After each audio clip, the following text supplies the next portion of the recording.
Hello and welcome to the push response demo video. Now during this quick demonstration, I'm going to walk you through the software, show you exactly what it looks like and how it works.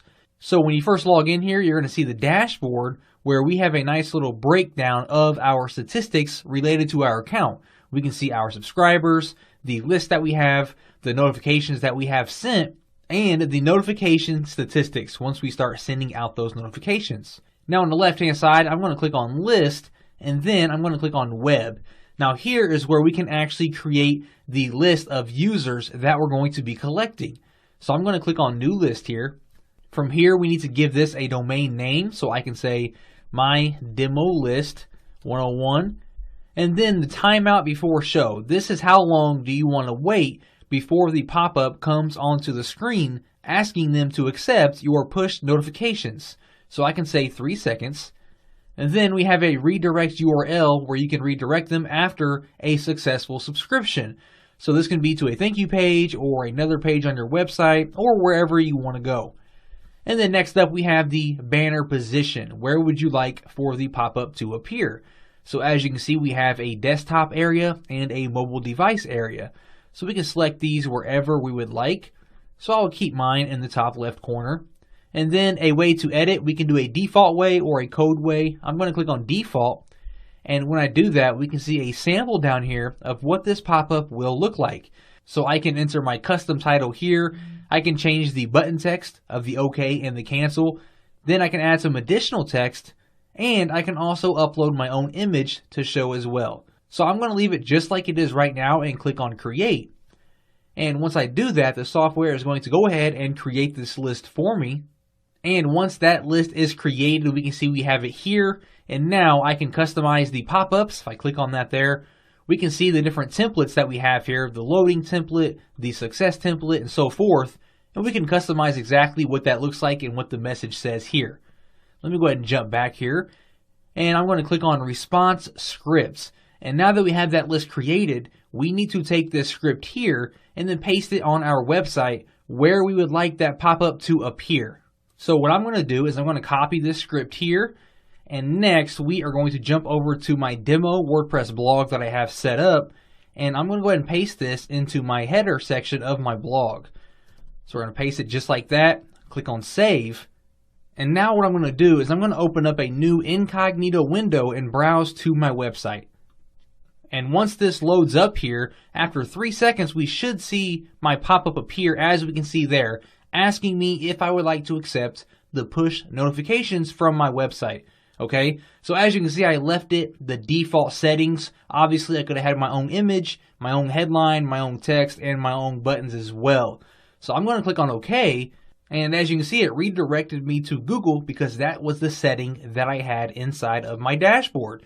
So I accepted push notifications, and now whenever I use the software to send out a notification, it will appear on my dashboard. Now let's go ahead and jump back to the dashboard and cover everything else that we have here. So now I'm going to head over to notifications and I'm going to click on new notification.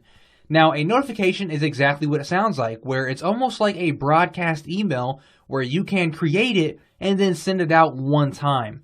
Alright, so we have the picture, we can upload our own picture, we can give it a name. So I'm going to call this test name. We have a title and text that we can all send out. And then of course we have a link to where we want to redirect the user if they were to click on our notification. So maybe you want to send them to a sales page or an affiliate offer or something like that. So I'm just going to type out Google again. And then we have to choose which list we would like to send this to. So I'm going to send it to my demo list. And if you want to segment your list a little bit, we can add filters like location or users who have clicked or not clicked previous notifications that you have sent out. So I'm going to remove my filters for now and click on create. And now that we have that created, this can be an instant broadcast where we can send it out right now, or we can schedule this broadcast for a later time. Next, we have the broadcast lifetime, which right now is 24 hours. And then we have the ability to keep pushing this exact same notification until the subscriber clicks on it. So if we choose to do that, we can choose how many times we would like to repeat it, and then how much time in between those intervals would we like to keep sending that message. So I'm going to keep that off right now. And if I was ready to send that, I would just click on send notification and it would be sent out to everyone on my list. Next up, we have sequences over here on the left-hand side. Now this here is almost like an autoresponder. So I'm going to click on new sequence. And once I do that, you're going to see that we do have the same options as the notifications. So we have our name here, we have our title, our text, and our link that we would like to send our users to. And then of course we have the list that we would like to use. So I'm going to use my demo list and click on create. Now the difference here is that we can build this out using a mind map just like an automated follow-up sequence. So from here I'm going to click on sequences, and then as you can see we start off with just this basic notification here, which is the one that we just created. And if I want to change anything about that notification, I can always jump back and make edits. Now you're going to see we have clicked and not clicked. So I can branch off of this notification and send out another notification based on whether they clicked or did not click.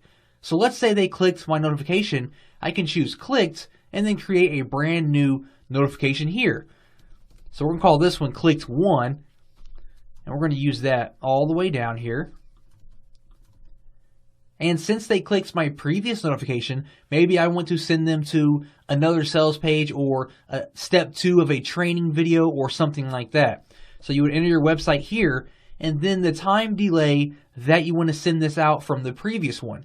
So if we sent the previous one out at Monday at 8 o'clock, I can wait 1 hour and send this one out, or however much time that you would like to wait. So we're going to wait 1 minute and click on create. So now what we have here is our basic notification, and if they click on that, they're going to get redirected up here, and 1 minute later, they're going to get this one. Now, let's say they did not click. Let's create a new one. We're going to call this one not click 1. And let's use that all the way down here. Again, we have the link here, so if they didn't click, maybe I want to send them to a different sales page with a discount offer or something like that. And then we choose how long we would like to wait, and then that's down here with the not click. And then, of course, we can branch off of these notifications as well. Did they click this one or did they not click it? And keep adding more and more notifications as far as you want. Now, if you ever wanted to dive in here and edit any of this information, we can click on Childs over here and then simply click on the name of any of these and you can change the information. So clicked 1, for example, I can click on that. I can change my link. I can swap out my image. I can swap out my title, different things like that. I'm going to go ahead and jump back to the sequences here. And we do have some additional settings over here. If I click on settings, we can add an initial message delay to our notification. We can choose the broadcast lifetime. And of course, we have the same repeat settings for our sequences. Now, we also do have some optional upgrades that you can check out once you do purchase Push Response. For the list, we have the Facebook notifications, where not only can you collect and build your list with push notifications, but you can also build your Facebook list where you can send notifications right to their Facebook profile. So the same way that you check your notifications on Facebook that your friends give you, you can send a notification right to that exact same spot with a link to your website or affiliate offer. Another upgrade that we have is our Telegram bot, where Telegram is an active messaging app for phones with over 100 million users, and you can build a list on there as well and send out notifications straight to their messaging inbox. Okay, so very, very powerful. And as you can see, Push Response is an extremely powerful tool that you can use to build a list of subscribers without even collecting any personal information from them, like their email address. And you have the power to reach out to them one-on-one with broadcast notifications or automated sequences.